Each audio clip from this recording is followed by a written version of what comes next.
Peter Freebairn. Welcome to Australian Musician. Thanks for having me, Greg. Yeah, cheers. Thank you. We're here to talk about your new album, Silhouettes and Cigarettes. But before we do Yep. that, I want to know where the spark came from for music in the first place. Who were the artists that influenced you early?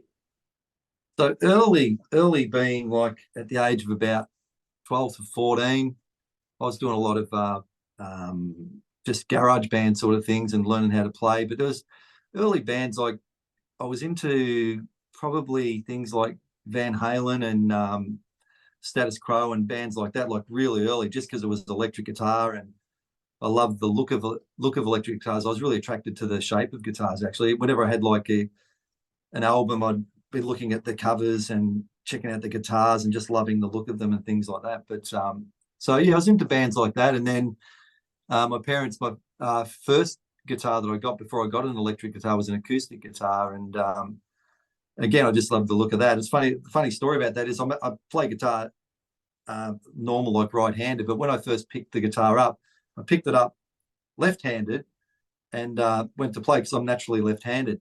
Right. But when I looked in the mirror, I thought, yeah, to see how cool I looked, which I didn't look cool, but I thought I did, thought I might have.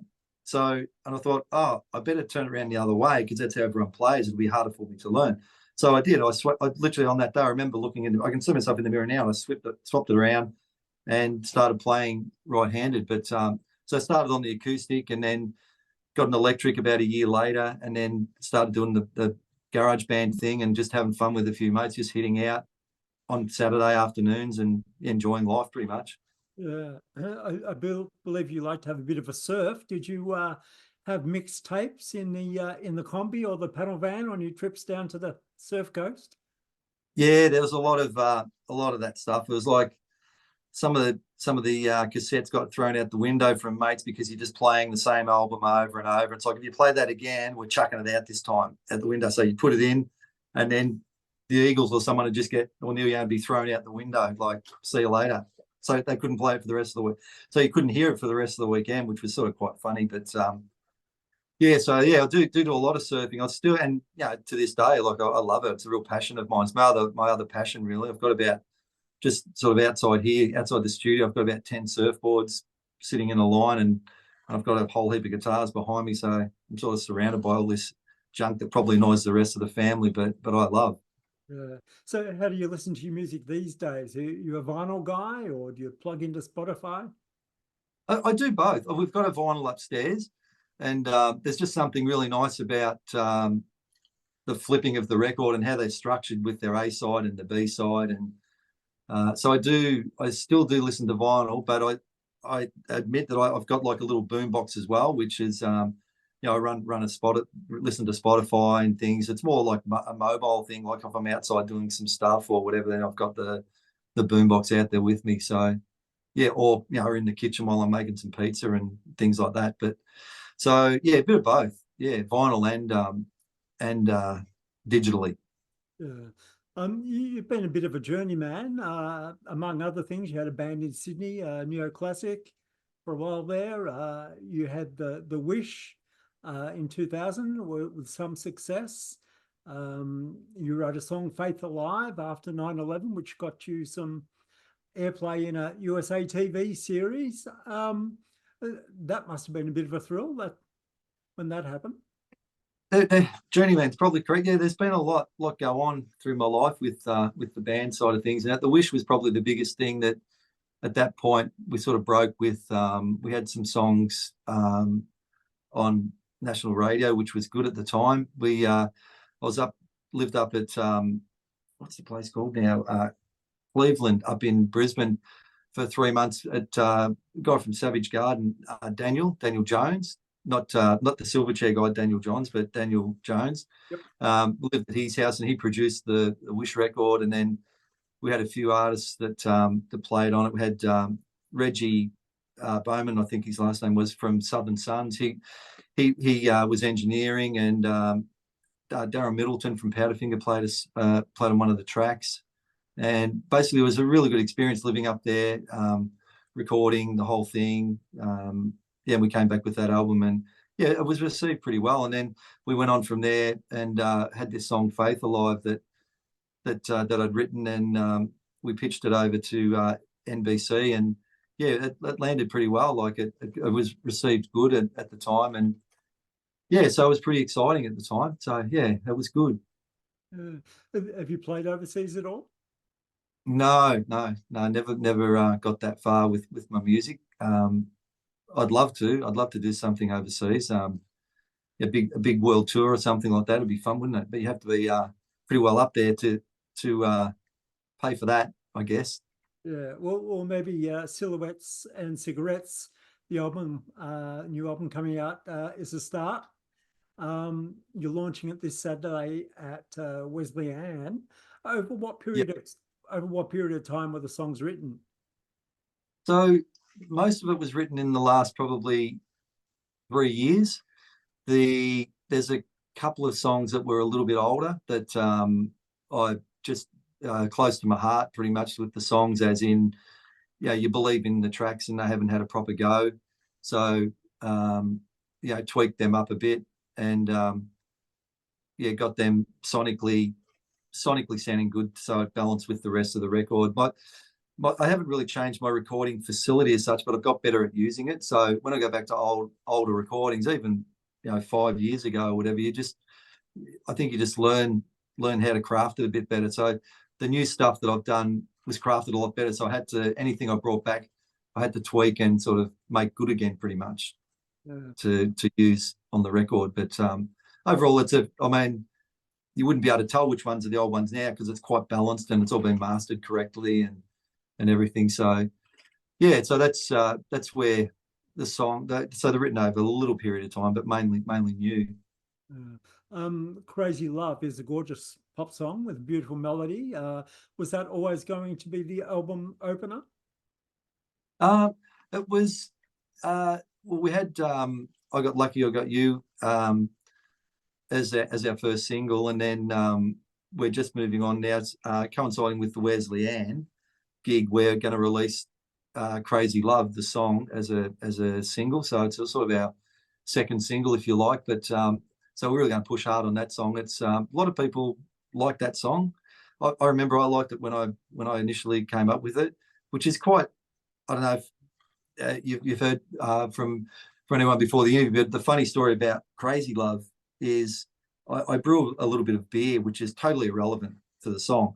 The song's about sort of a relationship gone wrong sort of scenario. But so when you brew beer, there's lots of downtime. You're waiting for, home brewing, I don't brew commercially, but so you brew in your garage and you sit around waiting for this part of the process to happen and that part of the process. And most of the time I'll be playing guitar, like there's an hour in between. So I sit there with the guitar and just noodle and, try and come up with things. And that song was sort of born out of one of those brewing sessions. And so I come up with the whole, it didn't all fall in my lap, the whole song, but I had to work on it. But the basic bones of the track happened like that. So it came pretty quickly when it all happened. But it's just funny how, as a writer, you just don't know. You've just got to be prepared for the songs when they're ready to come out. You've got to be prepared to put them down or record them, or just like when I say record, just like a mock record, just so you've got the idea somewhere so you can get back to it to finish it. But that's where Crazy Love came from. It was a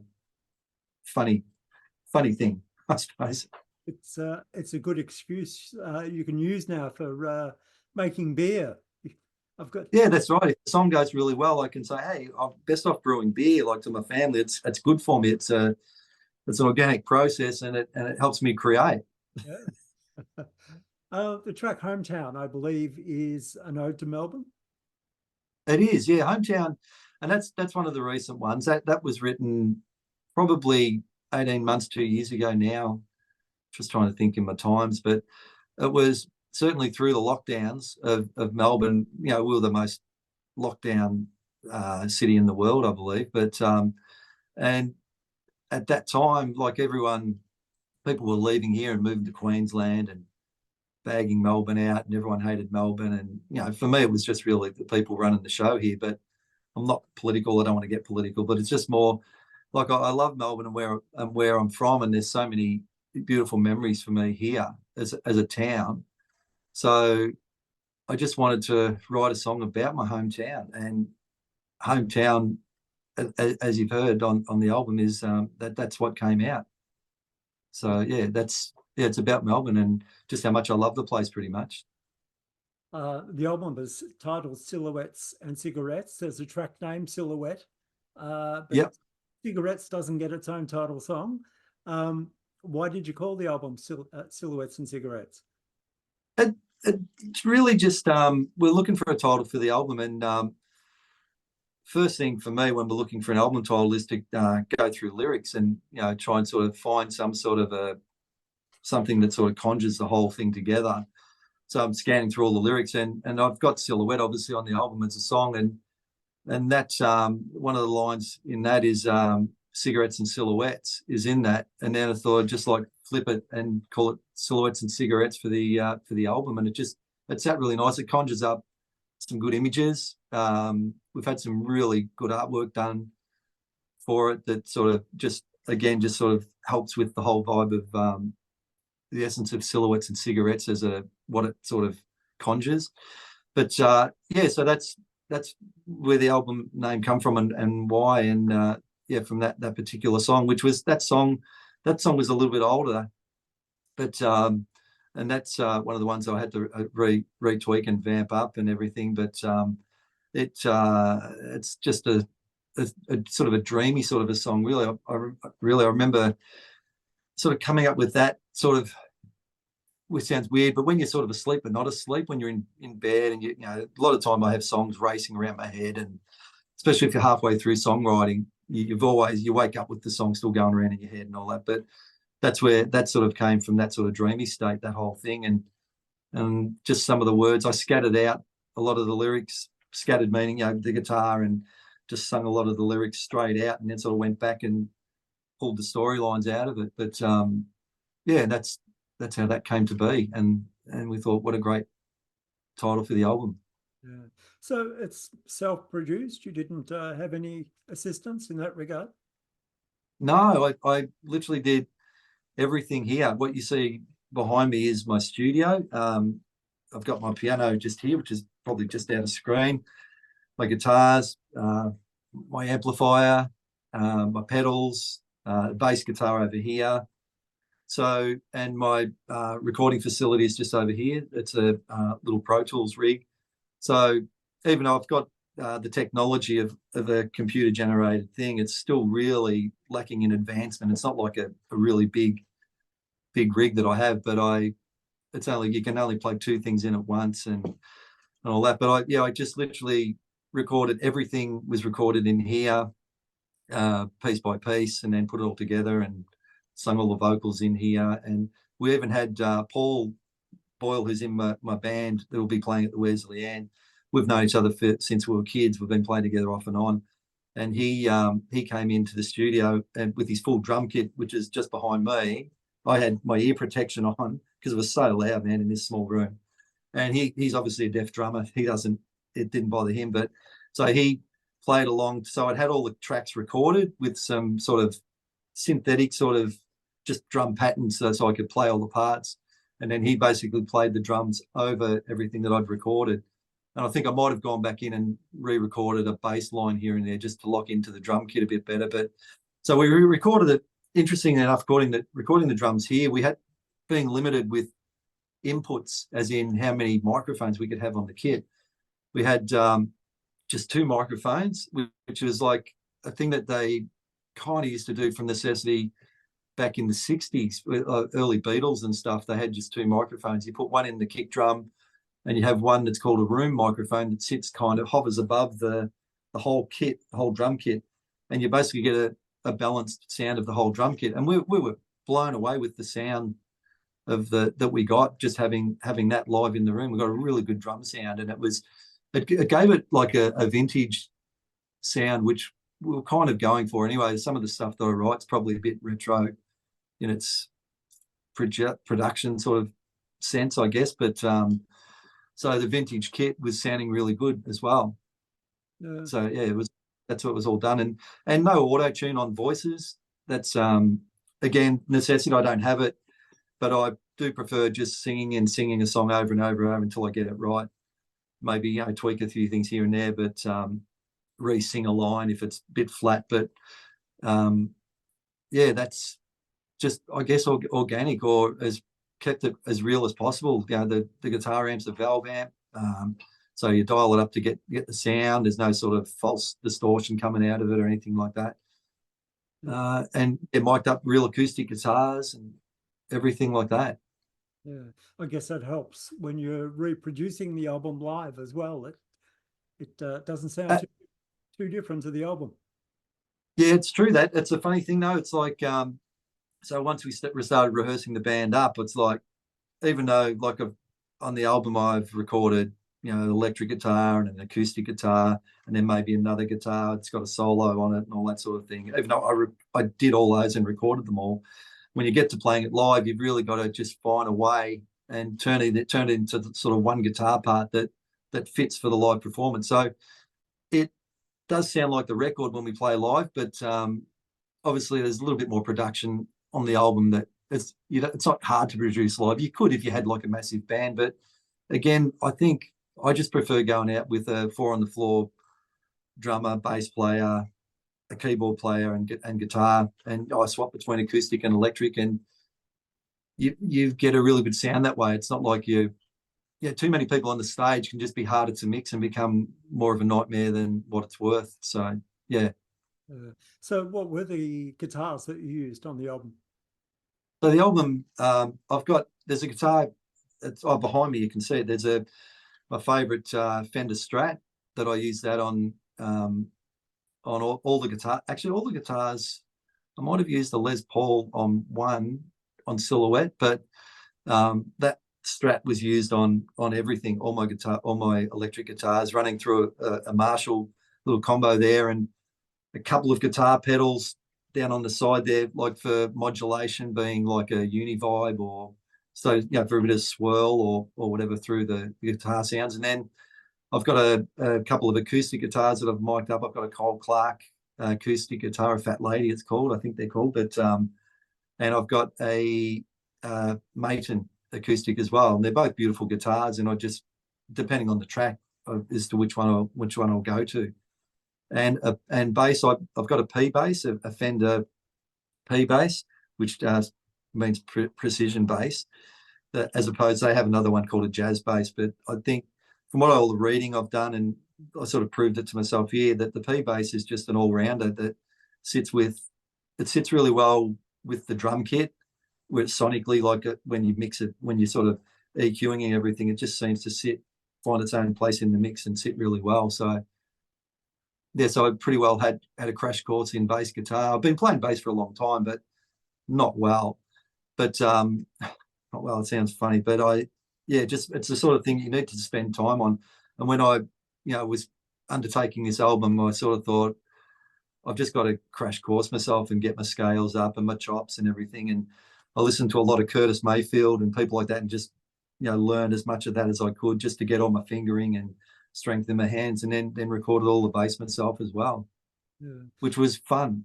I love playing the bass. It'd be my other instrument if I could, do something else live. I'd love to play bass live, but I can't do everything. Having 24-hour access to the studio and the album, was it tough to say that the album was done and to let it go?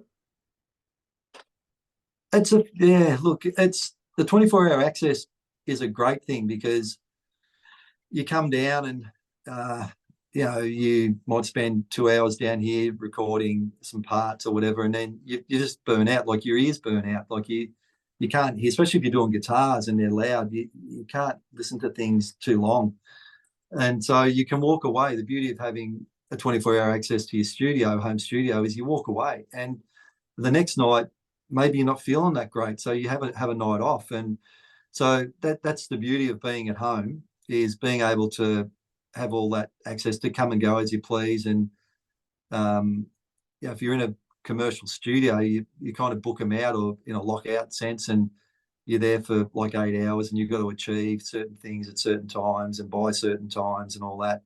Whereas I came back down here and finessed on a lot of things, but I'm also not like, I wouldn't say that, I mean, some people, I don't know what the words are for this, but I'm certainly not a perfectionist, like as in, and I'm, yeah, it's got to be good. The part that I put down, it's got to be good, but I have an ability to let things go. Like I can't just like keep going and going until, no, that's not perfect. That's not perfect. You've just got to let things go.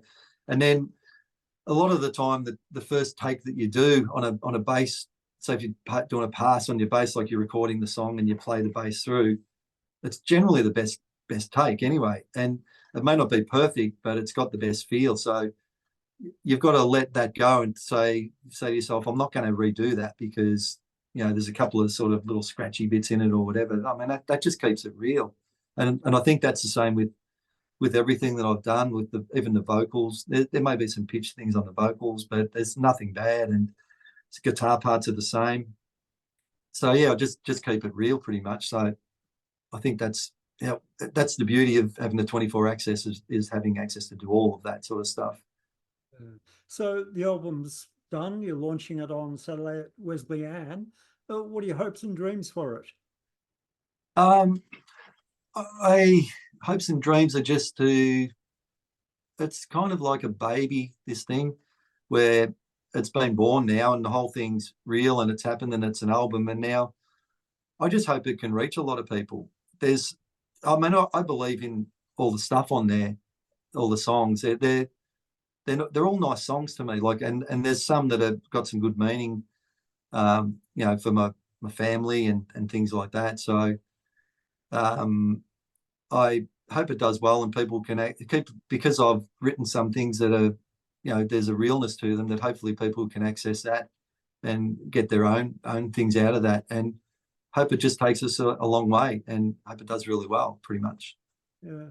Well, Peter, it's been great to catch up, and all the best with the album. Thank you very much. Yeah, nice to speak to you, Greg, and hopefully I can see you on Saturday at the Wesley Anne. Sure.